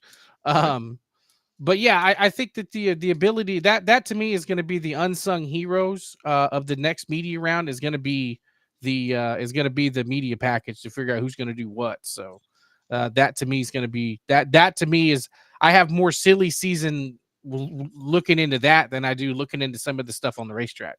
Me too. I mean, because it's a very congested landscape with all that. I mean, you look at color analysts, you look at pit reporters, you look at all of that. I mean, the studio show. I mean, with Shannon and Jamie McMurray and all that, and Larry. I love Larry McReynolds, but anyway, but it is going to be, because it's very saturated, and I'm curious to see when you get to these new conglomerates and these new folks, if you're not going to see new blood that comes in. I mean, if you're not going to see I don't know, Dr. Punch's daughter is, take the attractiveness out of all of this. She's really good at what she does. I mean, if you don't see some of those folks start to pop in, I think Heather DeBow is great at the job that she does. And I think on the cup level that she would be fantastic. I mean, so I don't know. I'm with you. I'm fixated on that stuff because, I mean, hell, that's what we do. So I think it's more to where we're honed in on, okay, who's going to get these gigs? Yeah, I think so. I think that's part of it too. But yeah, at the same time, it matters. That delivery of that content matters, because all eyes are going to be on NASCAR, because you got new channels that are going to, if you don't think that TNT is going to blow the hell out of this thing on A&E or AEW and NBA and they got a million channels. You'll start seeing NASCAR commercials on the Food Network. You'll see NASCAR commercials on Discovery Channel. Like, you got an opportunity here to expand out the audience in NASCAR.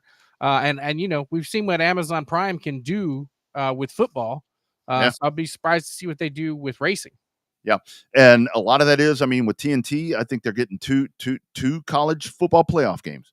So if you don't think that you're going to have a lot of very heavy, hey, NASCAR's coming, whatever, I mean, you're blind. Because that's coming. I mean, it's TNT is huge into that. I mean, if you watch, it took me a little bit to get like Friday Night Baseball on Apple TV. It took me a little bit. I mean, again, camera angles and all that is great.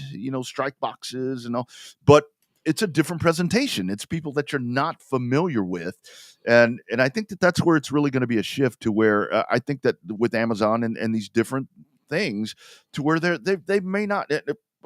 For one thing, with the investments that they're already making, Bobby, they probably can't afford to insert the name to come in and do that. So they're going to go with some of the talent that is maybe a little not quite as seasoned, that they can get for a little less on the salary. But you never know. You get some of that new talent in, and it may drastically change what we're used to watching. Yeah, I think that's what they want too. and I think it's needed. I mean, I really think it's needed in a lot of ways. And my phone hasn't rang, so of course that has yours. Have they called you? No, I mean I got a weird voicemail that I hadn't checked yet, but I don't think it's one of them. I got one, but it was the IRS, and I don't want to return that call. So whatever. So I guess we're not getting those gigs, but I think it's going to be a really cool thing with that. You mentioned that 2020, the Boot Hill thing. When we talk about a lot of money, and when we talk about, I'd kind of gotten something in my ear that told me that was coming. As a matter of fact, the guest that was on here last Monday, it was, that talks dirt track racing around here, messaged me immediately after the show last week, and he's like, dude, you got to be on Facebook tomorrow at lunch. You ain't gonna believe this. God, that's a lot of money. That's a lot of money for that I don't race. know where they getting the money to put that big race on, but I mean, what is it? $1,000 to start, 30,000 to win, 1,000 to start. And the best part about it is, I asked around at Texana, I said, "What's second place pay?" They said, "We have no idea. All we know is it's 30,000 to win and 1,000 to start."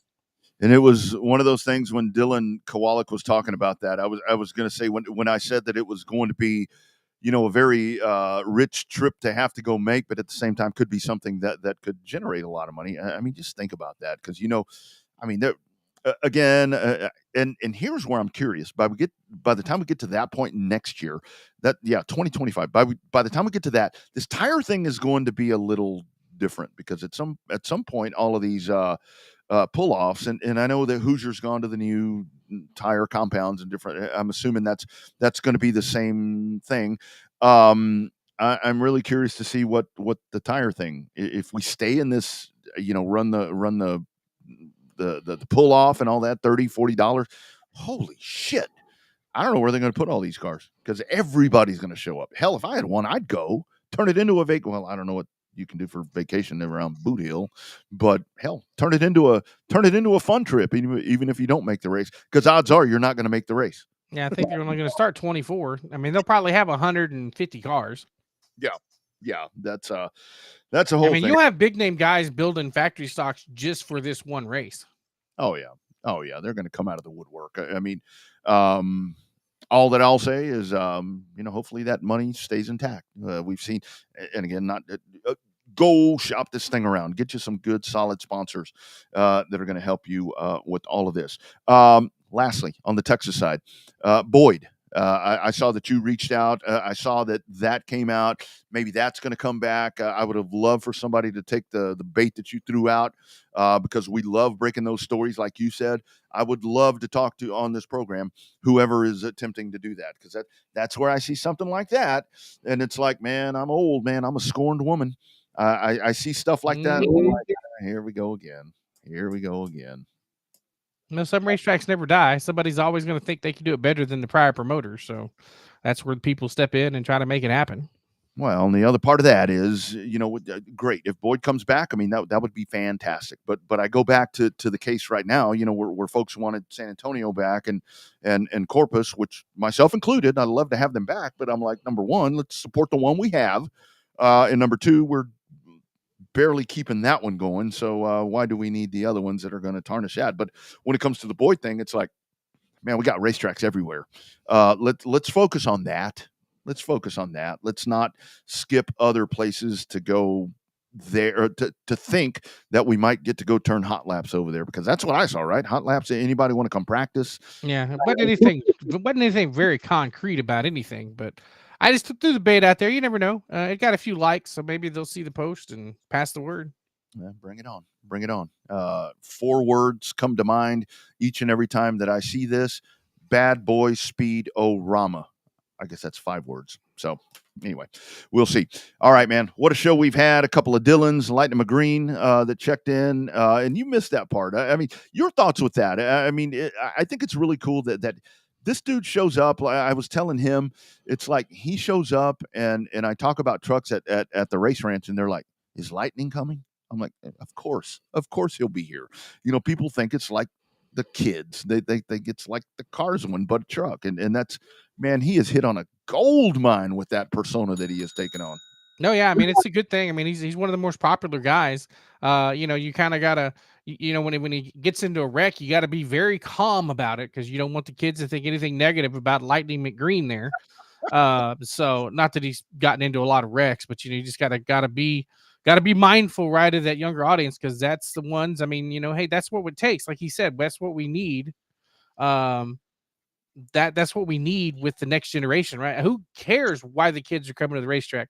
I don't care if it's because they're racing go-karts. I don't care if it's because they came because they like the French fries. I don't care if they came because Lightning McQueen is back up on a race truck and Tow Mater's on a racetrack.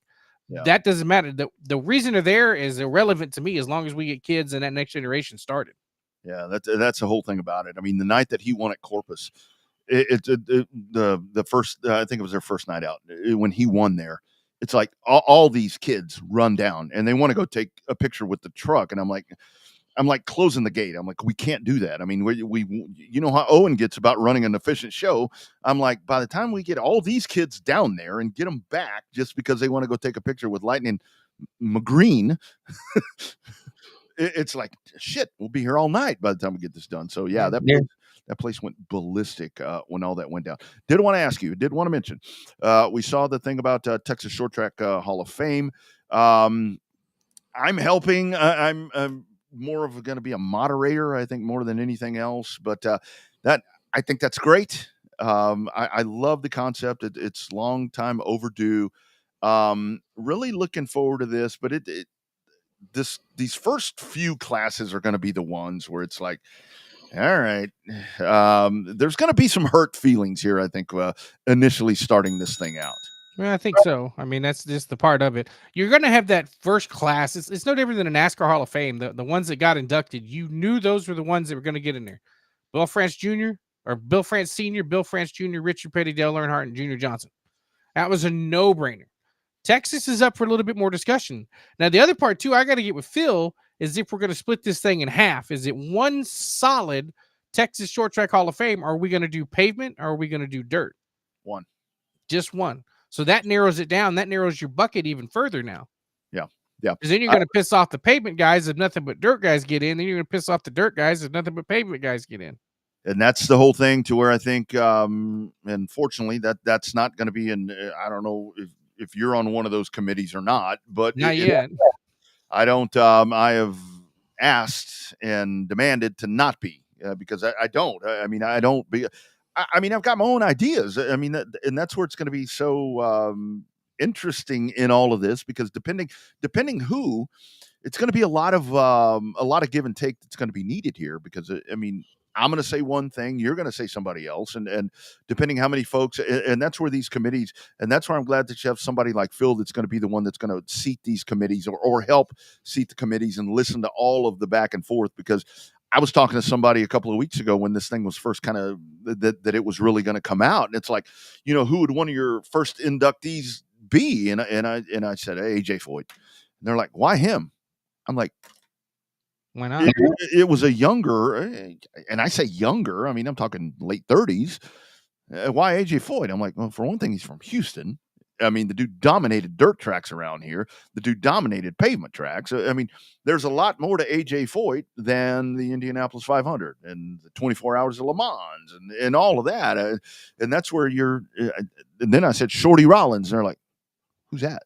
I'm like, So that's where it's going to be. It's going to be a fun debate. And again, I'm looking forward to it. It's long overdue, and hopefully it's something that's going to get a lot of grip, and it will be for some interesting debates. And I can't wait till those first classes come out because we'll get to sit here and talk about them. I know that's going to be the best part about it. Oh yeah, I know. Man, those are going to be highly rated programs with pissed off people. Well, that's hope. Mm-hmm. I did see one more thing.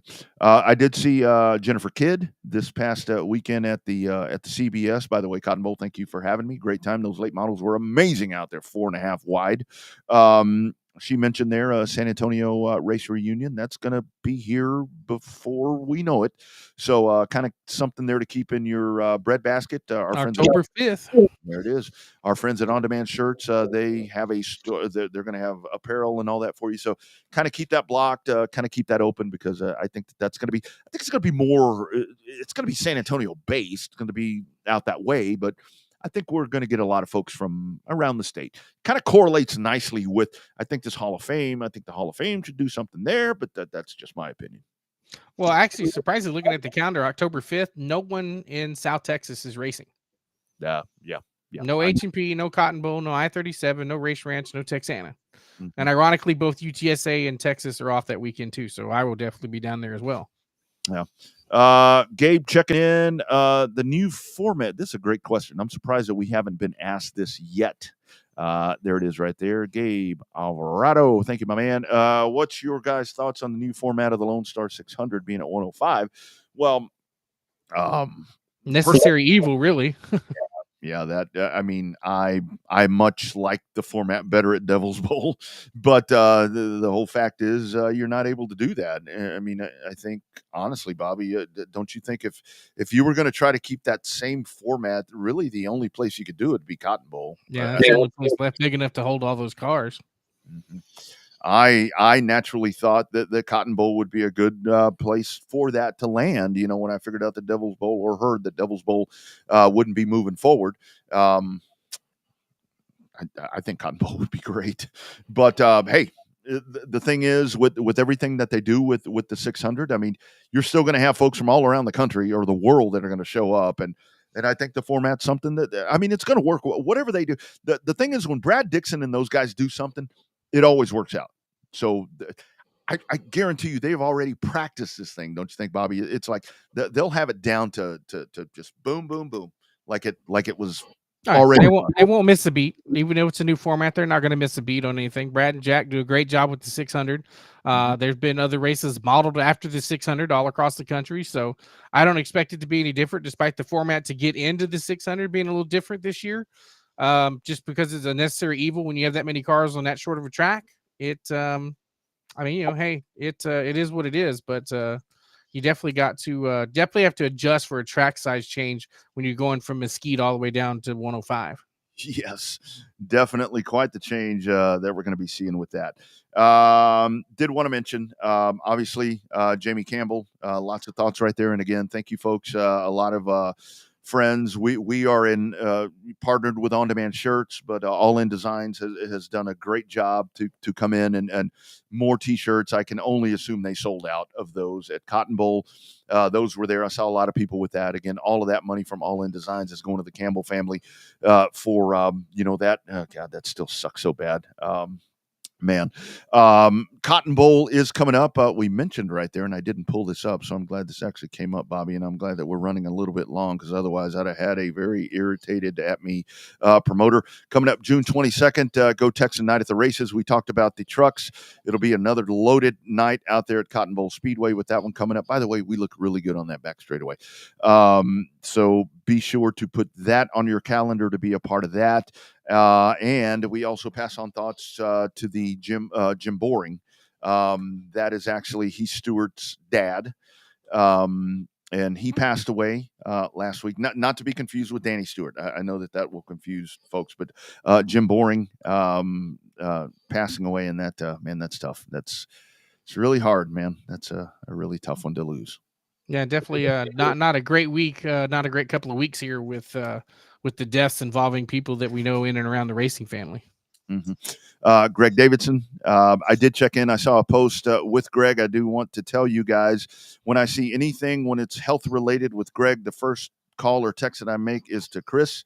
I checked in with Chris, and he's like, that post is somewhat true, but Greg is better than that post would give the idea. So just keep thinking about Peggy and Christopher and Greg and all them because we needed some Greg Davidson but part of the I know thing, he was supposed to come on the show the week he got sick, man. And I got to tell you, I was telling somebody on Saturday night, it's like, because somebody asked me about Greg, and I said, part of the problem is with Greg, if he has a setback, the dude, as soon as he's able to be away from the hospital, he starts living like he was never in the hospital in the first place. You know, when we saw him in Pensacola taking his legs off and all these different things, I'm like, Greg, what are you doing here, man? It was that day was crazy at the hotel. Oh my God. And Parnelli Jones along the lines right there of AJ Foyt and all of that. So that's hate that we end that way, but anyway, we never got we got a couple of answers right there. I guess people don't want to talk about road trips, or people don't care. They're like, we don't care, we want to talk racing. So anyway, A, B, C, D, feel free to check in that as you catch it on the replay. Rest of the week for you, Mr. Bob. Long program today. Not a whole lot. Kind of getting geared up for Father's Day. Don't know exactly have any plans nailed down. Got to get some of those nailed down with the old men, both the father and the father-in-law, to figure out what's going to happen. But yeah, I got to see what the new dog's going to buy me for Father's Day. Just to kind of see. I don't know. He's the new one. He's got to impress. So you never know what's going to show up under that tree come Father's Day. So yeah, no doubt about it. No doubt about it. All right, you guys. Yeah, don't forget, Father's Day is coming up. Take care of your dads, and I know a lot of folks will be out at racetracks all around the country with their dads. And maybe if you don't have a dad, but you have a dad figure, and a lot of folks, we totally understand that may have a dad that is actually a female, a mom that has been the dad. So you guys enjoy your race weekend. I'm supposed to head out to the race ranch. We got one coming up out there, so I'm sure we'll have a lot of Corpus Christi family Father's Day things going on out there, so that will definitely be a good time. All right, my man, have a great rest of the week, and I think we're going to get rained on. I think we're going to get rained on tomorrow. I say that. I don't know. Yeah. Well, I got rained on earlier. I don't know what happened to the camera, but it's something went haywire over here. So I apologize to those that came to see me, and I wasn't there for the first segment. So your stuff was going all crazy over there. I was like, man, I don't know what's going on. I was like, he must have something to do. I thought maybe that new dog chewed up the Ethernet cable or something like that. No, not in here. The old dog might have knocked it loose, but he usually doesn't jump off the couch during the show. So what I'm saying. And yeah, he's doing other things. Yes. He was asleep for most of the show. I could tell we went long because he woke up. Yeah, he's doing other things. All right, you guys, have a great rest of the week. We'll do it again on Monday night. It is #Real Race Talk. We are based in Texas, but we are streaming all around the world. Thank you all for being a part of this. Again, if you want to get in touch with us, you can hit the Revved Up page. You can hit the different various streaming channels that we're on. You can DM there. You can hit RevvedUpSportsShow@gmail.com or hit Bobby at Bobby Chaffee on Twitter. I'm at _ Rodney R. We'd love to hear from you guys, and we'll just keep doing it as long as you guys keep tuning in. From Texas, you guys have a great week. #Real Race Talk. It is the Revved Up Sports Show.